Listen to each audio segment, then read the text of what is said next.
Hello, I am Andre J, and today I am going to talk to y'all about how to get started with the wave pool. This is the quick start wave pool guide. So the intended audience for this is people who just picked one up or just built their own, and want to just have like a little visual guide to like how to plug everything in and a couple of neat patches on how to get started. But you can also watch this if you're just curious about like the whole thing as well. It'll be pretty quick. And if you have questions, because this is live streamed right now, but most people are probably watching this on YouTube like weeks, months, or possibly even years later. So for all the live people here, hold the questions for the end, and then I'll do that then. I'll let you know. All right, so let's get started. You can see that I've got the wave pool running in behind me right now, and that's doing it's doing just a little bit of color feedback stuff. Let's switch this off, and I just want to show you sort of the things here. So I'm going to power it down, and then let's bring this up a little bit. All right. So first I'm going to show you like sort of the basic bare bones edition, how to get things started, and then almost everything is the same for the capture editions. But so here's your wave pool. It'll come in something like this. It's not necessarily going to be this exact same case. It's definitely not going to have an artificial life sticker on it because artificial life is a different video synthesizer, but I actually don't have any spare cases right now because I just shipped out like a heck of a lot of these, and I'm waiting for another order of cases to come in next week. But yeah, so you have a case like this, and you see on the side we've got a micro USB port that is for power. Next to that is an HDMI port that is for video out. Next to that is a TRRS, that means tip ring sleeve, 3.5 millimeter. That is for video output, analog video output. And I'll show you about that in a second. On the back here, you see this is a slot for an SD card. If you want to try a different image from one of my synths, say you got a wave pool and you want to try artificial life in it, you just go to my website, you go to Video Synthesis Ecosphere RPi, and look around there and you'll find a bunch of different images for the different instruments that I make. All the images for these are open source and free, so anyone can build one of these on your own, or if you've bought one of these from me and you want to try any of the other instruments, all you need to do is buy another SD card and just download the image, flash it, pop your SD card out of here, and put the new one in. So it's basically like, like playing different games on a Nintendo. And then on the front here, we've got the USB ports, and don't worry about the Ethernet because you're probably not going to be using that anytime soon for this system, but maybe we will in the future. Yeah, so you got one of these. This is the unit here. This is the processing unit, and if you got, oh yeah, and it might not be in this case, it might be in a different case. Basically, I have like a budget for these things. I try to keep them as cheap as possible. So and trying to get like consistency on like components for like a small business like mine during the pandemic right now is just sort of like not happening. So I just kind of have to take what I can get. So cases will definitely be non-standard. But yeah, if you get the bare bones edition, you get something like this. You get something like this. This is for analog video out, and you get something like this. This is the power. So the analog video out, some of y'all will get something like this, which has the female ends. Other people will get something maybe like this, which has a TRRS on this end and then male ends over here. Is there a better terminology for those things? It's kind of weird that like the standard like issue like language we have to describe like how like things fit into one another have to do with like genitals. Like it's kind of weird if you think about it, right? Like we could probably figure out like a better way to describe these things than in terms of this one plugs into that one like a penis, like a male penis plugs into a female vagina. That was a digression. But yeah, some people will get something like this. Some people will get something like this. I really like these a lot better than these because you can kind of plug whatever length you want into here for more flexibility. And unfortunately, I think I may have bought all of these that exists in the United States right now. So don't know if these are going to be re-upped anymore. But yeah, so TRRS, 3.5 millimeter, I was saying, so it means tip ring sleeve. You plug it into there like that. So if you made your own one of these, a lot of people have issues with this thing because most things that you buy that look like this, that have 3.5 millimeter tip ring sleeve to like audio video breakout, they're not going to work with the Raspberry Pi. They're not going to work with this kind of a unit. You plug it in and then you try to put the video out and it's either just nothing or it's like scrambled noise. You need to make sure you're getting something that is like, it's like, what is it? Forget the exact acronym for it. It's the same kind of specification for iPods and Zunes. Back when iPods had video out, analog video outs like this. And Zunes, does anybody remember what a Zune is? It was the Microsoft iPod or something, but same diff. Long story short, video goes out on the sleeve, which is this farther one here. If you want to make your own, or you need to want to try to like swap the cables. If you want to swap cables in one of these, it's really not that hard. You just take some wire clippers, chop it open, splice the cables over, toss a little bit of solder and electrical tape on there, and it's like pretty simple actually. Yeah, so that's where the video goes into. And then you plug this into a CRT, a projector, anything like LCD, a video mixer, another video processor, some tachyons thing or whatever. Anything that takes in the yellow RCA cable, which is still a lot of things in these days. Power? You want to make sure that you plug your power in last after you've plugged everything else in. But the power goes in over on the side here next to the TRRS. You can probably do it better than me. USB camera. That just goes into the USB slot. Only one place for that. And then, oh yeah, if you got the Basic Plus edition, it would also come with a USB camera and a nano control. The USB camera will probably not be one of these because the prices of Logitech cameras have gone up about 300% since I started this business. But you will definitely get a Cord Nano control too, because these are kind of the best things on the market for video synthesis right now, because nothing else has this many knobs and buttons, and I ended up just designing all of my synths around having this many knobs, exactly this many knobs, exactly this many buttons. So there's you can definitely like map any USB MIDI to the wave pool if you have something else around, but you like, unless it has like 1, 2, 3, 4, 5, 6, what, 24, 30 something knobs on, 30 something buttons on it, it's not quite going to be the same thing. Yeah, so you plug that into the USBs as well, plug your video in, and then you connect your power. And pretty much just to power this on and off, just plug the power in, and that's it. And then if you want to turn it off, some of these things have a little switch on it. You can rig up your own one of these pretty easily too. It's not very hard, it's just a switch. But yeah, some people have expressed concern that there may be damage. WavePool doesn't write any information to the SD card, so I don't think there's any much more chance of on and off damage. But also an SD card has a limited amount of just like writes to begin with, so like it's kind of nice to minimize the amount of writing that you do onto it if you can. So honestly, just like shutting it down, I do it all the time. There's been no issues with corruption or anything.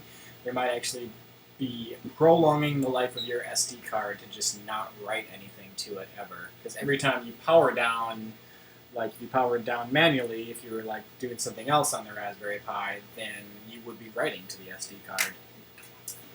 Yeah, so that's how you get started with the basic and/or bare bones edition. If you got the capture edition, you'd have something like this. Custom case, you'd have the proper sticker on it, And then you see what this one has different is it's got some more video ins up here. So these are video ins, and I know that they are colored red, blue, and green, which makes some people think that it's only going to be taking in component. This is not true. You can plug yellow RCA into literally any one of these, and it'll take a composite video signal in.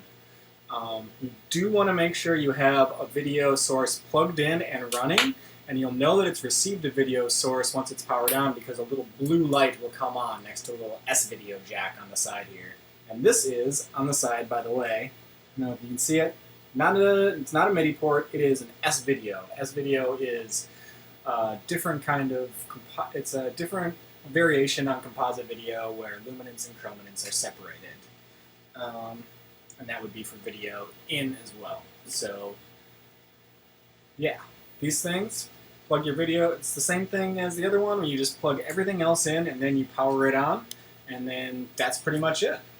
So, that is, and it's the same thing for spectral mesh, it's the same thing for artificial life, it's the same thing for Phosphorm is a little bit different because there's not really like a video input for it. But yeah, Phosphorm, you just plug in the controller and it should be good to go. And then same thing for auto waves too. You don't even need to have an audio source plugged in at first in auto waves, but it definitely, it definitely kind of helps because of how the audio processing works. It'll work a little bit better if your audio source is plugged in before you power up auto waves as well. But yeah. Now that we've got that all set up, I'm going to move on over to the video patch, like, intro guide thing. And just give me a second to get everything powered on and plugged in.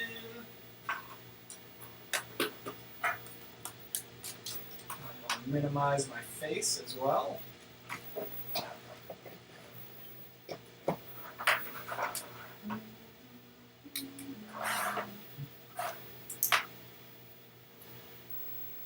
So I plugged it in, and we're going to see what happens, what you should be seeing up here in this section of the zones there. So if it's running, you'll see that little wave pool boot screen.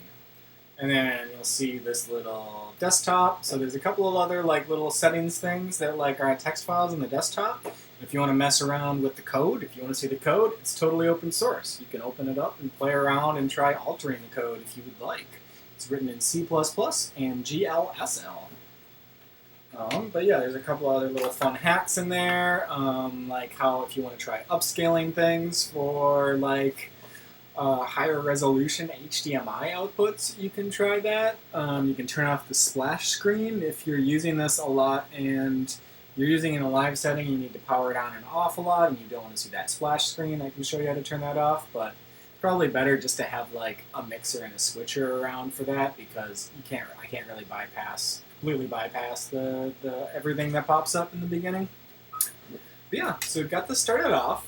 So I'm just going to be describing what I'm doing on the controls here because it's really, really very important for you to learn the controls of how this goes because there's 16 different sliders on here and I do have the manual set up for that. I have a longer video series where I sort of go into each one of these, like one or two of these knobs and just really like go into depth as to like what each one of them does. So I definitely recommend reading the manual, taking a look at those videos after you do this, but this is just going to be like a real quick guide to like how you get started. So the first thing I'm going to show y'all's is let's just play with feedback, video feedback that isn't going to be like altered at all. And by altered, I mean I'm not going to do anything to the hue, saturation, brightness, or like XYZ rotational space. So, Luma Key, if I turn the Luma Key knob, first thing you're going to see is sort of something like this. Let me try to change the lighting in here to make this a little bit better. I usually do this with a black background, so it's like sort of the opposite thing is happening that I would expect to. because I'm the darkest thing in the room right now. Ha ha ha ha ha ha ha ha.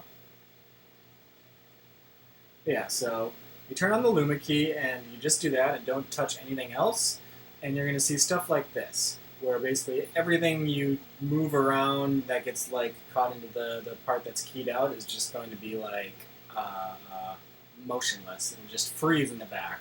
This is sort of like the very most basic bare bones like frame buffer feedback stuff you can do. And then I'm going to start playing around with delay time. So if I change the delay time even to just 1 frame back, then you see we get this happening, this sort of like smooth movement where it's like just capturing the last like frame or so and looping and freezing, not freezing, but looping that motion, whatever. And then the more I change it, the more frozen, or the more looping it happens. And then there's a button on here that changes from feedback to feed forward mode. I don't think a lot of people have played with this yet, as far as I can tell. This was one of the additions in the version 1.3 update. But let me just hit that feedback, feed forward mode button right now. So you can see feedback, feed forward mode is a little bit different in that it doesn't loop the things. There's no feedback loop happening. All it's doing is, so you can see, here I am right here, and then let me turn the delay up to maximum. And what it's doing is just delaying the signal but not feeding back. It's just grabbing the signal from the camera instead of from the output buffer. So you can use this. There's a couple different ways you can use this mode. You can use it just as sort of like a video processor. If I just set it to like the previous frame, you can barely see that anything's happening. But if then I do like, I go to invert, you can hit this invert button, and you can see what it's doing is essentially inverting the video input. So using the feed forward mode, you can use this essentially as a video processor, and you don't even need to like mess around with the delay. If you just keep it at 1 frame back, you won't notice any sort of a delay really at all. And you can just start messing around with like the video, with the wave pool functions as a video processor. So yeah, there's buttons on here where you can invert brightness, you can invert saturation, and you can invert hue. And because of the fact that USB cameras are all pretty crappy CMOS cameras, every time you do stuff like that, you're going to see some pretty like grungy, noisy artifacts, because CMOS sensors are the noisiest. You don't notice them over here, but as soon as I invert it, yeah, it's already, it like amplifies the noise. See the noise up there? And if I invert the saturation too, whoa, even noisier.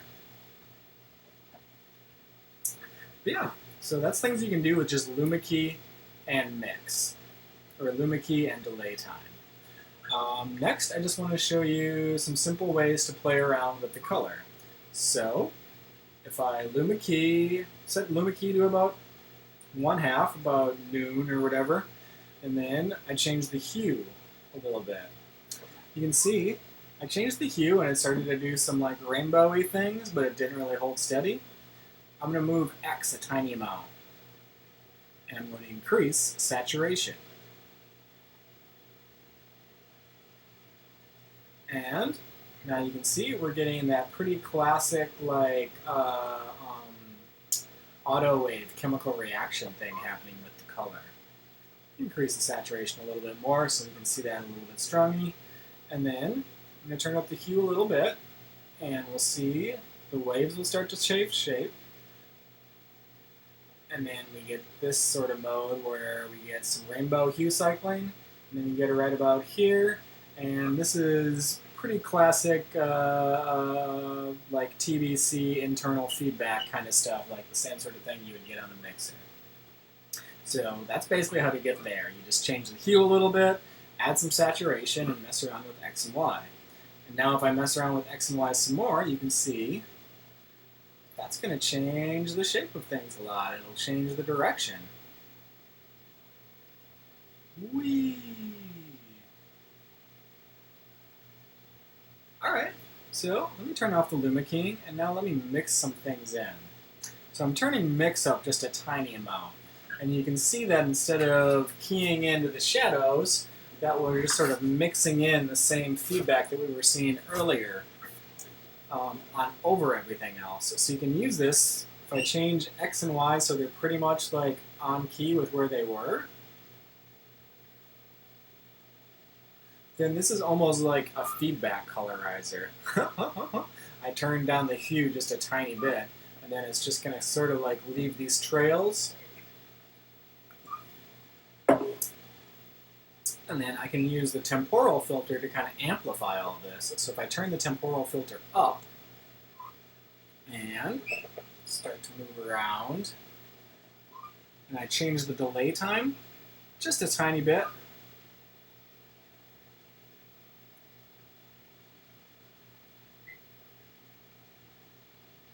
now let me play around with hue some more. And we're going to get this real slow, psychedelic, oozing color things going everywhere. We turn up the brightness and the saturation on the temporal filter. There we go. And by brightness and saturation on temporal filter, I meant resonance. I think I call it resonance in the controls. So a temporal filter is literally exactly what it sounds like. It is a filter in time. It slows things down. So I turn the temporal filter off, then it gets a little bit more stuttery and stroby. I didn't turn it off, I turned it negative actually, because the temporal filter is sort of, can be additive or subtractive. But see, as I turn the temporal filter up, it'll just make things slower and slower. It's blending with the previous frame, and then the resonance on the temporal filter is just increasing the amount of brightness and saturation in the last frame. Alright, so here's some those were two pretty basic modes you can do. You can do just the delay and Luma Key feedback, where it'll just grab like unaltered like stuff from what you're doing and feed that back. And then here's I gave you some tips on how to play with hue and do that sort of thing. And next, finally, I'm going to give you one more tip, and this is how to do that sort of fractalize mode. So first I'm going to invert the brightness, like so. I'm going to change the delay time so it's back to exactly where it's at. And let me turn the temporal filter down for a moment. I'm going to turn the brightness up, and let me turn up the Luma Key. Let's Luma Key some more stuff in. Okay, so if I want it to strobe a little bit less, I'm going to need to move X and Y farther off from where they were. Now let me pull out the saturation for now. So let's just look at this. And this is kind of one of the more frustrating things about using the black magic into OBS for capturing. It's going to do some weird kind of interlacing things. This is not actually what it looks like on the CRT. I have the CRT right over here, and I can see something like, not totally different, but pretty different happening. But just so you all know, oh yeah, another question I get a lot is, how do you get this onto the computer? I use Blackmagic Intensity Shuttle. I'm not really trying to do a product placement here, but there's not really much else that works this well for the price at the moment. So I use Blackmagic Intensity Shuttle, and I either go into OBS when I'm streaming, or I just use the Blackmagic proprietary garbage for recording, because when I record analog video, I always want to make sure I'm recording non-interlaced video and then changing it to progressive scan when I am playing around with it later.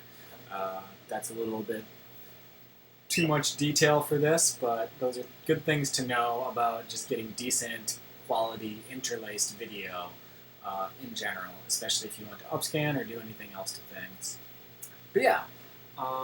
Back to modes. So I inverted black and white. I set Luma Key. I'm going to set Luma Key almost all the way up. And let me turn mix just slightly negative. Something to note is that a lot of these controls, almost all the controls on this are bipolar, meaning they go from negative to positive. A handful are unipolar. this is something you definitely want to check out the manual for, because that'll let you know where all of those things are at.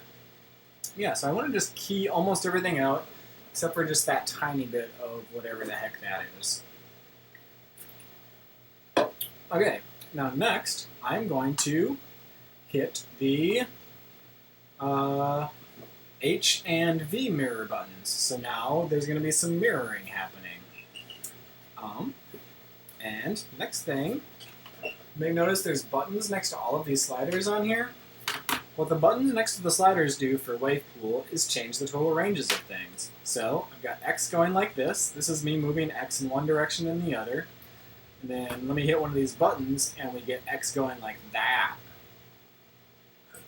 So it has increased the range.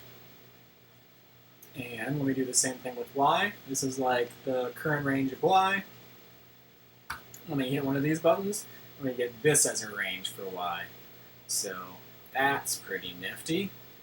And same thing for Z. So here's how far we zoom out at first. Here's how much we can zoom in. Pretty nutso. If you don't like the strobing so much, you should turn up the temporal filter a little bit and make sure that the resonance on the temporal filter is turned up all the way. And you can see it's a little bit smoother transitions. We're also kind of lose some things. And if you turn up the temporal filter too much, it'll add some color in. I don't necessarily want any color to happen right now, because I just want to play with this black and white fractalize mode. Alright. So, you can see that we're doing, this feedback is pretty similar to stuff you can do with camera things, but sort of a little more like detailed and fluid in a way. But it's not exactly fractalizing, it's doing like some mandala patterns. It looks pretty rad. So the way that you do fractalizing, let me turn Z up all the way. So let's see, so this zooms out really far if you turn Z up all the way. You can do the same thing for rotations. So this is all pretty much very similar to stuff that you can do with a camera and a screen, as long as you have like some sort of way to invert your color coming, or yeah, invert the color space coming in and out. Still not really fractalizing yet. A little bit. We're getting a tiny bit of fractals on the edges here, but it's just a little noisy. You can see there's a lot of CMOS noise getting amplified in here.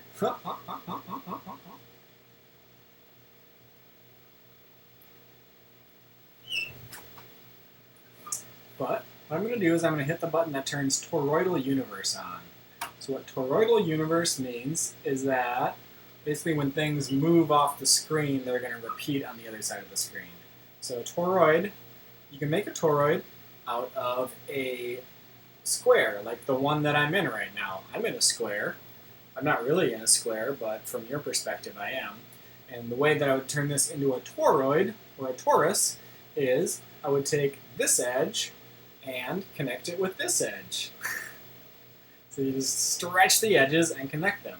And then the other thing I would do is I would take this edge.